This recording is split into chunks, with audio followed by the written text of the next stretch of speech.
안녕하세요. 피탐성 빛의 교회와 함께하는 성경 공부에 오신 빛의 성도님들 한 분 한 분 진심으로 환영합니다. 어제 뵙지를 못해서 그런지 아니면 날씨가 서늘해져서 그런지 모르겠지만 왠지 더 뵙고 싶고 또 여러분들 한 분 한 분과 말씀을 더 나누고 싶다는 마음이 간절합니다. 하지만 어제 라이프텐 예배 시간을 통해서 여러분들 한 분 한 분이 여러분들의 형제 자매에게 내 마음속 하나님의 이야기를 나눌 수 있었다는 것에 대해서 대단히 큰 기쁨으로 또 감사로 생각합니다. 이번 주 다시 고린도전서 말씀으로 돌아와서 말씀 공부 함께 해나갈 텐데요. 오늘의 말씀 코치님들 각자의 라이프팀의 말씀 날마다 잘 나누어 주시기를 부탁드리고요. 그렇게 서로가 말씀으로 기도로 한몸된 우리 빛의 교회 튼튼하게 세워나갈 수 있었으면 좋겠습니다. 우리 기도하고 오늘 말씀 공부 시작하겠습니다. 사랑의 아버지 하나님 감사합니다. 오늘도 주님의 말씀 앞에 잠잠히 머물러 서서 주님의 음성을 듣기 원합니다. 들을 뿐만 아니라 그 말씀에 순종하여서 주님을 더 가까이 따르기 원합니다. 그렇게 우리의 삶이 주님을 따르는 청량하고 순전한 목소리가 되게 하여 주십시오. 예수님의 이름으로 기도합니다. 아멘.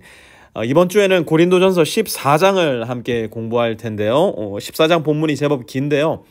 또 한 절 한 절 차근차근 공부해 나가보도록 하겠습니다. 오늘은 14장 1절에서 12절까지 말씀 함께 공부합니다. 1절부터 시작합니다. 사랑을 추구하십시오. 신령한 은사를 열심히 구하십시오. 특히 예언하기를 열망하십시오. 아멘. 여러분 고린도전서 14장은 여전히 은사에 대한 말씀을 다루고 있습니다. 기억하실지 모르겠지만 고린도전서 12장에서 우리는 은사의 목적 함께 공부했고요. 또 은사의 수여자 함께 공부했고요. 또 은사의 종류에 대해서 공부했습니다. 고린도전서 13장은 12장과 14장 사이에 끼어들어간 샌드위치 같은데요. 13장은 은사의 사용 방법, 곧 사랑으로 모든 은사를 사용해야 한다라는 것을 우리가 또 함께 공부했습니다. 이번 주는 14장에서 은사가 misuse, 잘못 사용된 경우에 대해서 공부를 좀 해볼 텐데요. 특별히 고린도 교회 안에는 한 가지 은사가 유독 잘못 사용되고 있었던 것으로 보입니다. 바울은 그 부분을 지적하기에 앞서서 다시 한 번 더 은사의 사용 방법에 대해서 강조하며 말하는데요. 뭐라고 이야기합니까? 1절 다시 보십시오. 사랑을 추구하십시오. 무엇을 추구하라고요? 사랑을 추구하십시오. 바울은 이야기를 합니다. 그리고 이어서 이렇게 말합니다. 2절 방언으로 말하는 사람은 사람에게 하는 것이 아니라 하나님께 말하는 것입니다. 아무도 그것을 알아듣지 못합니다. 그는 성령으로 비밀을 말하는 것입니다. 아멘. 바울은 고린도전서 12장에서 몇 개의 은사를 나열했는지 기억나십니까? 9가지 은사를 나열을 했는데요. 14장에서는 유독 방언에 대해서만 강조하여서 이야기를 합니다. 그렇다면 이 방언의 특징을 먼저 우리가 좀 알아야 할 텐데요. 오늘 본문에서 발견할 수 있는 방언의 특징 첫 번째는 사람에게 말하는 것이 아니라 하나님께 말하는 것이래요. 4절도 한번 이어서 보시면요. 방언으로 말하는 사람은 자기에게만 덕을 끼치고 예언하는 사람은 교회에 덕을 끼칩니다. 아멘. 또 보니까 방언하는 사람은 두 번째로 자기에게만 덕을 끼친대요. 자, 여기서 한 가지 주의해야 할 점. 바울은 지금 방언하는 사람들을 비난하고 방언이라는 은사를 평가절하하고 있는 것일까요? No way. 절대 그렇지 않습니다. 방언 역시 성령 하나님의 선물입니다. 그리고 성령님의 선물은 이 세상의 그 어떤 것과도 비교할 수 없을 만큼 그것이 무엇이든 귀하고 소중합니다. 5절도 한번 이어서 보세요. 여러분이 방언으로 말할 수 있기를 어떻게 한다고요? 내가 바랍니다마는 뭐라고 얘기했습니까? 여러분 모두가 방언으로 말할 수 있기를 바울이 바란대요. 왜요? 바울의 특징, 방언은 좋은 것이니까요. 옛날 어느 TV 광고에 우리 것은 좋은 것이요 신토부리 광고 막 하고 그랬는데요.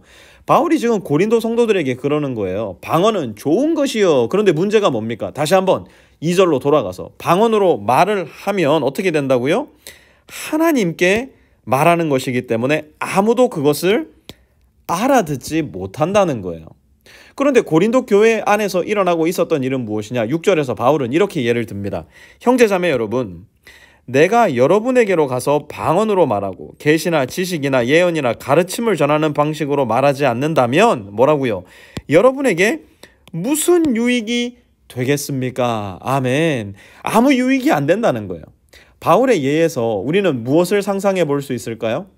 고린도 교회 안에는 이 방언의 은사를 가졌다는 신자들이 공중 예배 시간에 방언으로만 말하여서 교회의 유익을 세우는 일에는 점점 무관심해져 가는 일이 생겨나고 있었다는 겁니다.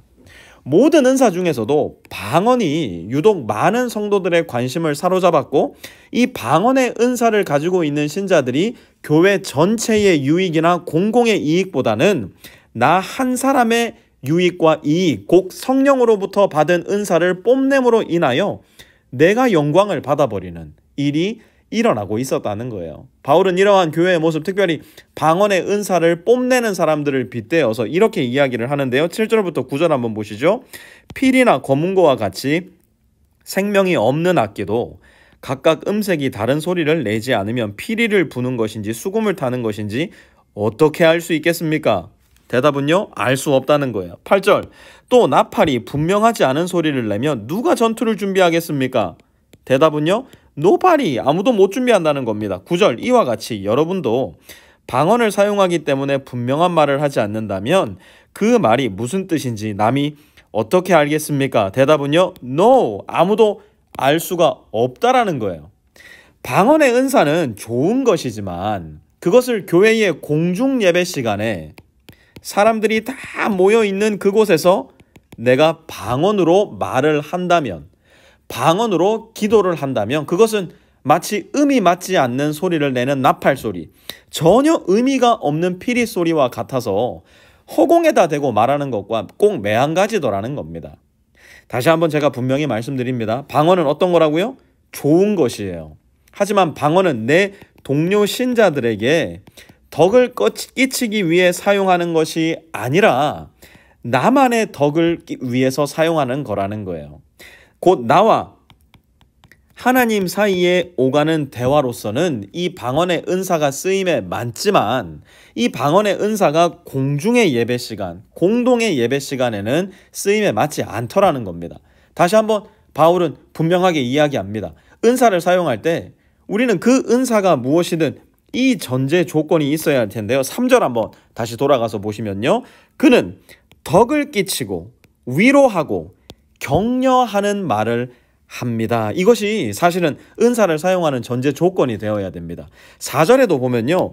은사를 사용할 때의 전제 조건이 등장하는데요. 덕을 끼치고 라는 말입니다. 5절도 한번 보시면요. 5절에 보니까 누가 교회에 덕을 끼치게 해주지 않으면 무슨 이야기예요? 덕을 끼쳐야 된다는 겁니다. 6절도 한번 보면요. 여러분에게 무슨 유익이 되겠습니까? 은사를 사용할 때는 서로에게 유익이 되어야 한다는 이야기입니다. 12절도 한번 보면요.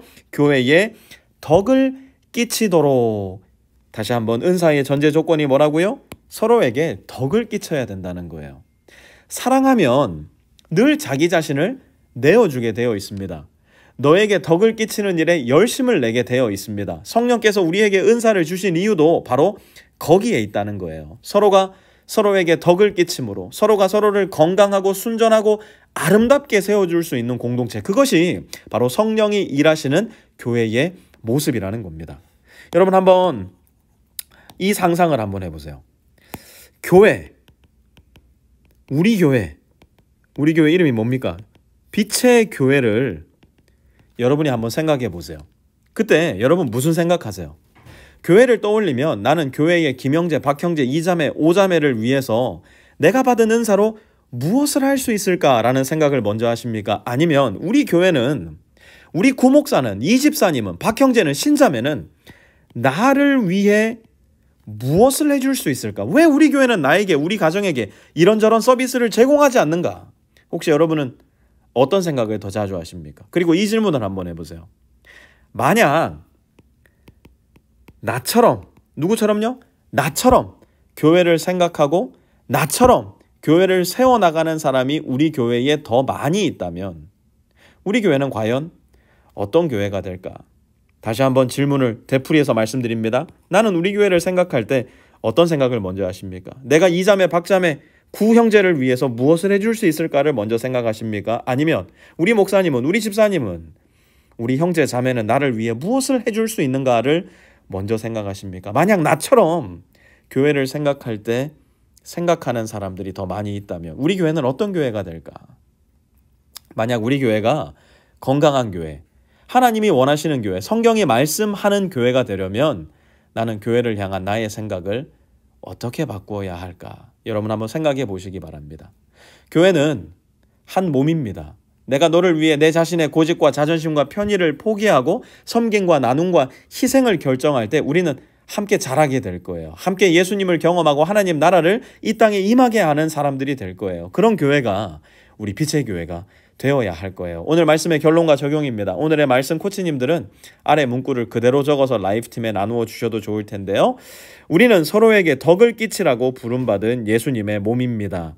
어떻게 나의 형제와 자매에게 덕을 끼칠 수 있을지 고민하고 기도하고 실천할 때 진정한 교회의 지체로 자라가게 됩니다.